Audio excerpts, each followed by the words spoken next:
नमस्कार। हर हर महादेव। आओ सावन के प्रथम सोमवारी बाबा के नगरी बिदेश्वर स्थान से किछ व्यू आओ अहाँ सबके बीच बाबा के अनेकों भक्त अनेकों जे ब्रह्मांड में अनेकों भक्त छन बाबा के, और हर एक भक्त चाहिए कि सोमवारी के दिन हर एक सावन में सोमवारी हो या सावन के हर एक महीना बाबा के एक लोटा जल चढ़ा दी, जैसे बाबा हमार हर एक संकट दूर कर देते, हर एक विष पूरा कर देते।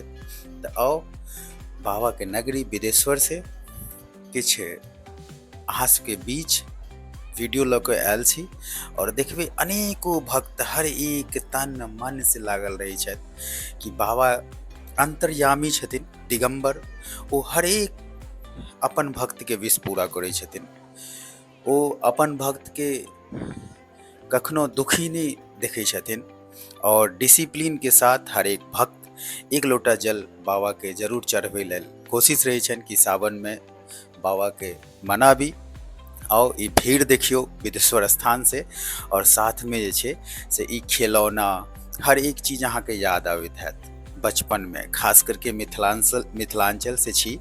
और चाहे वो दुर्गा पूजा रहे चाहे काली पूजा रहे, हर एक पूजा रहे छे ई मेला जरूर लागल रहे छे।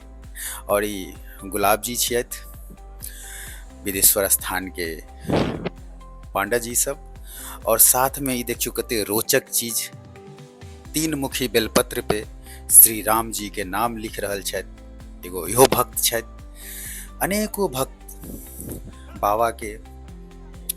और ई मदन जी साथ में भैरव संथाना के सुरक्षा कर्मी अपन सदैव तैयार रहे छथिन। और ई जलेबी देखियो, ओहो हो मिथिलांचल के ओहो गरम गरम जनवन बड़े स्वादिष्ट है। साथ में जे छे से अहाँ सब चाहे बचपन में मिथिलांचल से जे बचपन बितेने छी उनका सबके पता है जते मेला लगे छे ओइमे ई पूजा पाठ के सामान, और साथ में जे छे बच्चा के खिलौना, और साथ में लेडीज के सामान, ई हमरा सब लेल हाईटेक लग्जरी दुकान कहलावे छे। चाहे अहाँ बाहर कतबो पैघ दुकान में चल जाओ, लेकिन ई जे ताम झाम जे छोट छोट चीज सब बिकाइत रहे छे, और ई चीज सब देखबे लेडीज सब लागल रहते लाइन में, तो ई चीज देखे में बड़े निक लागे छे। हमारा सब लेल यह लग्जरी दुकान रहे छे।